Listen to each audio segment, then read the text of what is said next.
Stéphane Furet, bonjour. Bonjour Vincent. Alors vous êtes le gérant de Dorval Manager, fonds d'action française qui s'attache à sélectionner les entreprises qui le composent en fonction de la qualité de leur manager. Alors vous êtes avec nous aujourd'hui, Stéphane, grâce à vos performances.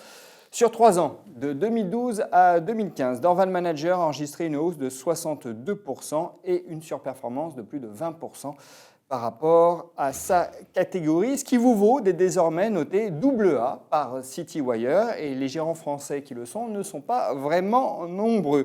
Alors depuis que vous avez lancé le fonds, en mars 2005, la surperformance par rapport à la catégorie est encore plus flagrante que sur 3 ans, plus 112% pour une surperformance de 40% par rapport à la catégorie. Tous ces chiffres sont arrêtés au 31 décembre. Alors on présente Dorval Manager très vite. C'est un fonds d'action française, on l'indique, de tout type de capitalisation? Absolument, toute capitalisation. Alors quelle est la taille de la plus petite capitalisation dans laquelle vous avez investi? Au jour d'aujourd'hui, 140 millions. La ventilation en termes de capi au sein du portefeuille? Elle est variable suivant le cycle dans lequel on se situe. On va dire qu'au jour d'aujourd'hui, on est dans une borne haute, autour de 60%, et dans des années de stress, on peut descendre autour de 25%. Un portefeuille resserré? Autour de 40 à 50 valeurs? Oui, on peut même dire 30-35 en moyenne. Les 10 premières lignes pèsent combien? Environ 40%. Le site de gestion, c'est du GARP, c'est-à-dire de la croissance à prix raisonnable. Absolument, avec un critère prix chez Dorval qui est assez conséquent dans le choix final. Alors on va y revenir. Ce qui nous intéresse en effet, c'est la manière dont vous sélectionnez les titres. Vous considérez les managements. Dorval Manager, le nom est assez explicite. Mais si j'ai bien compris vos documentations, vous combinez tout d'abord une analyse macro et les informations qui remontent des entreprises pour définir des thématiques d'investissement. Oui, absolument. Chez Dorval Asset Management, ce qui fait notre force, c'est effectivement ce mariage entre l'allocation, la bonne compréhension de tous les paramètres macro, et on peut dire qu'au jour d'aujourd'hui, le monde est complexe de ce point de vue-là, avec la sélection des investissements, la rencontre avec les chefs d'entreprise pour essayer de dégager les thématiques les plus porteuses par rapport à l'instant T. Et c'est en fonction de cette analyse que vous décidez de l'exposition au marché action?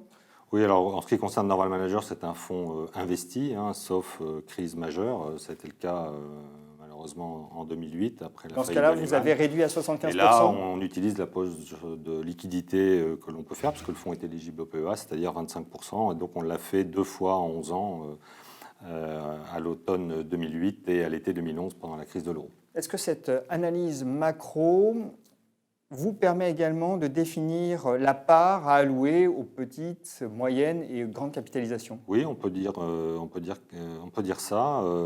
L'année 2015 est un bon exemple à ce sujet. Les investisseurs ont été assez perturbés par les nouvelles plutôt négatives en provenance des pays émergents, la problématique de la remontée des taux aux États-Unis.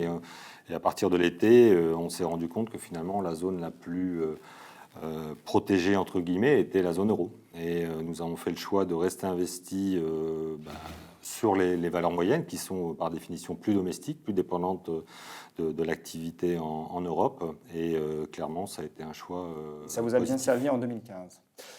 Alors, vous avez défini 4 grands types de managers: les bâtisseurs, les dauphins, les héritiers et les parachutés. En quoi cette classification, Stéphane, vous aide-t-elle à construire votre portefeuille?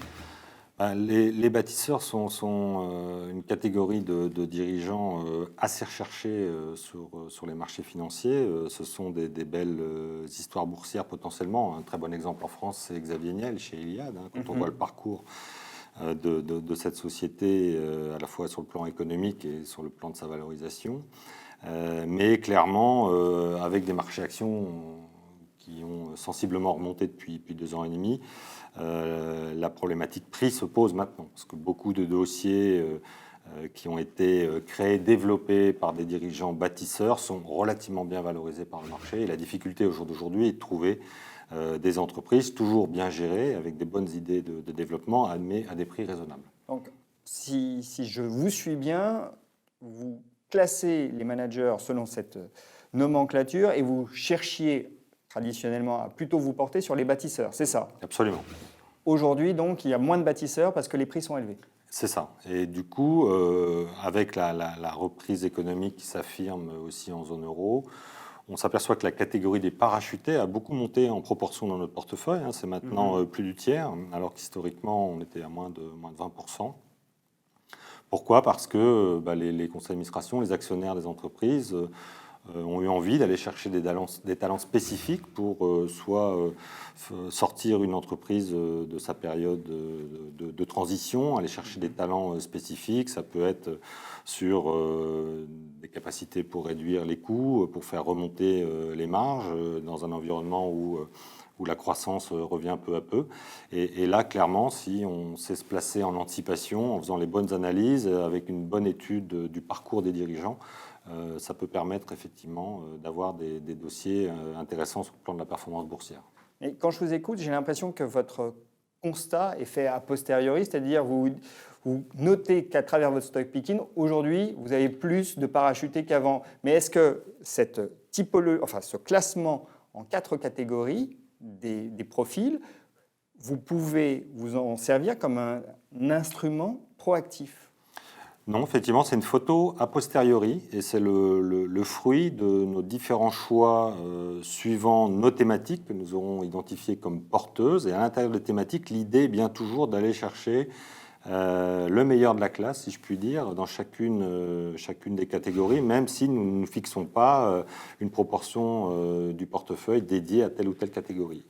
Est-ce que du fait de l'augmentation de la part des parachutés, la durée moyenne de détention des titres a évolué? Pas vraiment, parce que à chaque fois que nous rentrons un titre en portefeuille, on fixe un objectif de cours. Donc pour une grande valeur, maintenant que les taux longs ont sensiblement baissé, que le marché est plus élevé, ce sera 20% minimum par rapport à notre objectif de cours. Et pour une valeur moyenne, on va conserver une marge de précaution supérieure parce que la liquidité, bien sûr, est moindre sur ces valeurs-là.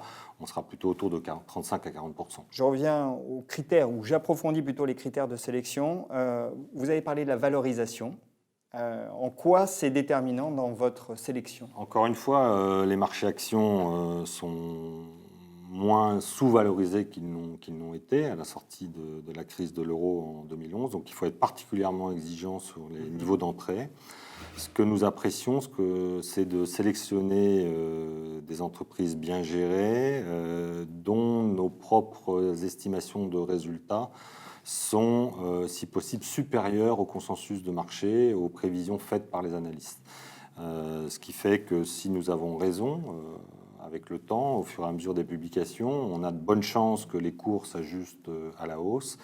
Et malheureusement, ça arrive quand même de temps en temps, si les estimations futures sont en dessous des nôtres, normalement, il n'y a pas de péril dans la demeure sur les cours, puisque le marché attendait des chiffres moins élevés. Alors vous me fournissez plus ou moins une transition à la question suivante, et elle concerne les performances, parce qu'elles sont bonnes, très bien, mais il arrive aussi que vous sous-performiez votre catégorie, notamment en 2009 et en 2011. Alors, la question est toute simple. À quel moment estimez-vous que Dorval Manager génère le plus de surperformance et à quel moment il est le moins armé pour en générer? Le moins armé, c'est quand c'est un fonds donc croissance, on l'a dit, donc on va chercher la croissance au prix le plus raisonnable. Dans les périodes où le marché doute sur la croissance économique mondiale, clairement, les investisseurs ont tendance à se réfugier vers des valeurs dites défensives, internationales. Et là, on va retomber pour nous sur la problématique du prix. Ces valeurs sont toujours et généralement sont assez chères parce qu'elles offrent quand même de la visibilité sur une petite croissance en moyenne maintenant, mais de la visibilité. Et donc clairement, c'est pas dans ces catégories-là que nous allons faire notre sélection. À l'inverse, et 2015 est un bon exemple en la matière. On a vu les grands indices sous-performer, on connaît les raisons, la baisse des matières premières, etc. Et clairement, nous avions identifié ces risques pour 2015. Comme on l'a dit, on a choisi de se centrer sur les valeurs plus domestiques, plus européennes. Clairement, de nous éloigner des indices, même si nous suivons de très près leur composition. et donc dans un schéma de reprise graduelle de l'activité, donc c'est-à-dire là où on peut voir de la croissance au niveau des chiffres d'affaires des entreprises, clairement, là, nous pouvons trouver des idées qui correspondent à nos critères. Alors 2015, donc, vous aviez un positionnement valeur moyenne qui a bien fonctionné. Vous étiez à l'écart des matières premières? Oui, à l'écart des matières premières, donc quasiment absent de tout ce qui touche au pétrole de près ou de loin, et même des matières premières donc, au sens large, les secteurs des utilities qui ont été aussi beaucoup pénalisés, et plutôt centrés sur des thématiques d'ailleurs que nous avons dans le portefeuille de maintenant plus de 2 ans. La poursuite de la numérisation de l'économie, et puis des thématiques un peu plus classiques qu'on va retrouver chez bon nombre de gérants. Évidemment, les entreprises qui ont bénéficié, il y en a, de la baisse du pétrole, de la hausse du dollar, et puis quelques histoires spécifiques. Alors comment abordez-vous 2016? Je crois savoir que vous estimez qu'il faut être contrariant cette année pour faire de la performance. Oui, un peu à l'image de 2015, on pense que les grands indices seront encore pénalisés. Donc cette année, peut-être un peu plus d'interrogations sur le secteur bancaire. Nous sommes très très peu investis sur cette thématique-là. Les matières premières, force est de constater que la visibilité est très très faible. Mais vous êtes revenu sur Total? Oui, on est revenu sur les majors, mais pas sur les parapétrolières, qui nous semblent beaucoup trop dangereuses au jour d'aujourd'hui. Effectivement, on a en fin d'année remonté la pondération sur Total en estimant que les dividendes qui sont promis au marché sur 2 ans seront tenus, qu'il y a encore des marges de manœuvre pour Total pour ajuster si jamais la baisse du baril ne s'arrêtait pas, les coûts, en particulier les budgets de recherche, pour sauver le résultat. Donc redites-moi les thématiques les plus fortes aujourd'hui dans le portefeuille. Numérisation de l'économie, on va dire que c'est autour de 20% du portefeuille global, avec là aussi, il ne faut pas se le cacher, un critère prix qui est maintenant plus compliqué, donc toujours la nécessité de trouver de nouvelles idées. Les valeurs qui bénéficient toujours de la baisse du pétrole, donc un secteur assez classique, c'est l'automobile, tout simplement, pas seulement pour le consommateur final, mais aussi pour les constructeurs sur les économies de matières premières, même s'ils sont assez discrets sur le sujet. Des sociétés dans la chimie, dans le raffinage également, qui sont concernées. Et puis une nouvelle thématique qu'on a introduit peu à peu, avec précaution, parce que là aussi difficile de trouver le point bas du marché, c'est la thématique de la construction, de la reprise de nouveaux logements en Europe, en Allemagne et en France en particulier.